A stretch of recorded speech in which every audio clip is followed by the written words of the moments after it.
ستمبر کی 7 تاریخ،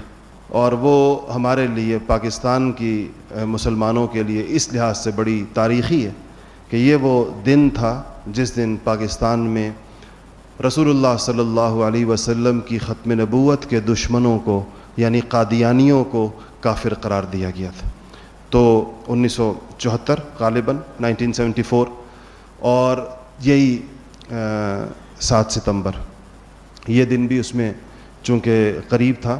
تو اس میں میرا خیال تھا اگر وقت بچا تو اس تحریک کے بارے میں آپ کو تھوڑا سا بتاؤں گا کہ یہ کتنی قربانیاں دی گئی ہیں۔ آج اگر امت مسلمہ اس معاملے میں حساس ہے، اور پاکستان میں اگر اس کے حوالے سے ایک حساسیت ہے، تو ہمارے حکمرانوں کو اس حساسیت کو سمجھنا چاہیے۔ ہر دور میں کوئی نہ کوئی چھیڑخانی اس قوانین کے حوالے سے، ان مسائل میں اور لوگوں کو بلا وجہ مشتعل کرنے کا باعث بنتی رہتی ہے۔ یہ قانون ایسے آسانی کے ساتھ نہیں بنا تھا، اور جو لوگ یعنی ظاہر بات ہے کہ ہم نے تو وہ دور نہیں دیکھا، ہماری پیدائش سے پہلے کی باتیں پڑھا ضرور ہے ہم نے اس کو، لیکن شاید اس مجلس میں کچھ ایسے بزرگ ضرور بیٹھے ہوئے ہوں اس عمر کے لوگ جنہوں نے تحریک ختم نبوت کو دیکھا ہوگا، یا انہوں نے کم سے کم اس کی خبریں سنی ہوں گی اس دور کو، کہ وہ بڑی جس کو کہنا چاہیے طویل تاریخ تھی، ایک پوری تحریک تھی، اور بڑے ملک کے طول و عرض میں اس پر، حالانکہ ایک اسلامی ملک تھا پاکستان، اور ایک اسلامی ملک میں اس بات کے جو لوگ رسول اللہ صلی اللہ علیہ وسلم کو خاتم النبیین نہیں مانتے اور کسی اور شخص کو نبی مانتے ہیں آپ کے بعد، یہ اس کو بتانے کے لیے یا اس کو قانون کا حصہ بنانے کے لیے اتنی جانوں کا نذرانہ کیوں پیش کرنا پڑا، اس کے لیے اتنی سینکڑوں ہزاروں شہادتیں کیوں دینی پڑیں، یہ ایک ایسا تاریخی معمہ ہے جو کبھی کسی کو، یعنی اگر تو ملک مسلمانوں کا نہ ہو یا اس میں مسلمان اکثریت میں نہ ہو پھر تو سمجھ میں آنے والی بات ہے، لیکن اس سے آپ اندازہ لگائیں کہ اس بات کو بھی ملکی قانون کا حصہ بنانے میں، اور اس بات کو بھی ملکی دستور کا حصہ بنانے میں کہ وہ جو شخص رسول اللہ صلی اللہ علیہ وسلم کو خاتم النبیین نہیں مانے گا یا آپ کے بعد کسی اور شخص کی نبوت کا قائل ہوگا وہ مسلمان نہیں ہے، اس کے لیے بھی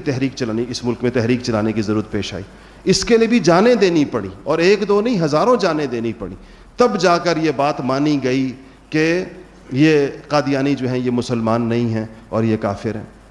تو یہ حالانکہ یہ ایک بالکل واضح ایک ان پڑھ سے ان پڑھ مسلمان سے آپ پوچھیں کہ حضور اکرم صلی اللہ علیہ وسلم کے بعد کیا کوئی نبی آ سکتا ہے، یا کوئی شخص نبوت کا دعویٰ کرے تو مسلمان ہو سکتا ہے، یا اس کے ماننے والے اس کو 2 + 2 4 کی طرح کی ایک بات ہے جو سب کے علم میں ہے، وہ چونکہ اسی موقع پر ہوئی، ہمیں اس کو تازہ رکھنا چاہیے، اس موضوع کو، اس تحریک کو، ختم نبوت کی تحریک کو، اس کے لیے دی گئی قربانیوں کو،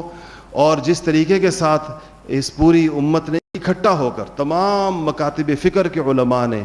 ایک پلیٹ فارم پہ کھڑے ہو کر جو اس بات اپنے امتی ہونے کا ثبوت دیا کہ رسول اللہ صلی اللہ علیہ وسلم کی ختم نبوت کے معاملے میں ہمارے درمیان کسی قسم کا کوئی اختلاف نہیں ہے، یہ ایک اس امت کی ایک یکجہتی کا بھی ایک بہت بڑا ثبوت تھا، جو اس دور میں ہمارے بزرگوں میں سے حضرت عطاء اللہ شاہ بخاری رحمۃ اللہ علیہ کے بارے میں آتا ہے، انہوں نے بڑی قید و بند کی صحبتیں برداشت کی اس سلسلے میں، تو ایک بڑے ہی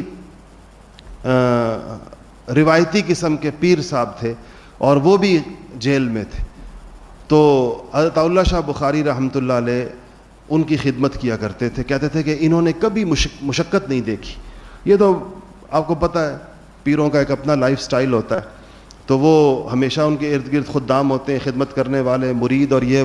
وہ بھی تحریک ختم نبوت میں گرفتار ہو گئے، تو جیل میں آ گئے۔ تو سید عطاء اللہ شاہ بخاری کے بارے میں آتا ہے کہ جیلوں کے اندر اس زمانے میں کوئی ٹوٹیاں باقاعدہ نہیں ہوتی تھی غسل خانوں کے اندر، تو لوٹا باہر سے بھر کر پانی کا لے جایا جاتا تھا غسل خانے میں رکھنے کے لیے، تو عطاء اللہ شاہ بخاری رحمۃ اللہ علیہ ان کا لوٹا خود لے جا کر پانی کے لیے رکھا کرتے تھے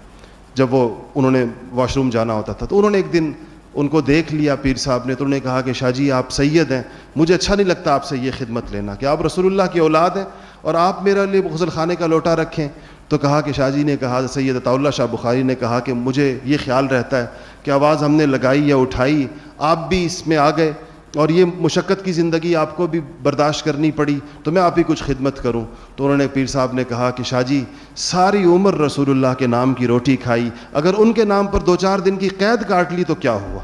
کہ ساری عمر ان کے نام کی روٹی کھائی، تو اگر ان کے نام کے پر 2-4 دن کی قید آ گئی تو اس میں کون سی ہے؟ یہ جذبہ اس زمانے میں ہر طبقے کے اندر تھا. اللہ جل شانہ اس کو باقی رکھے اور مجھے اور آپ کو بھی اسی عقیدے پر زندہ رکھے اور اسی پر موت دے. وآخر دعوانا الحمدللہ رب العالمین.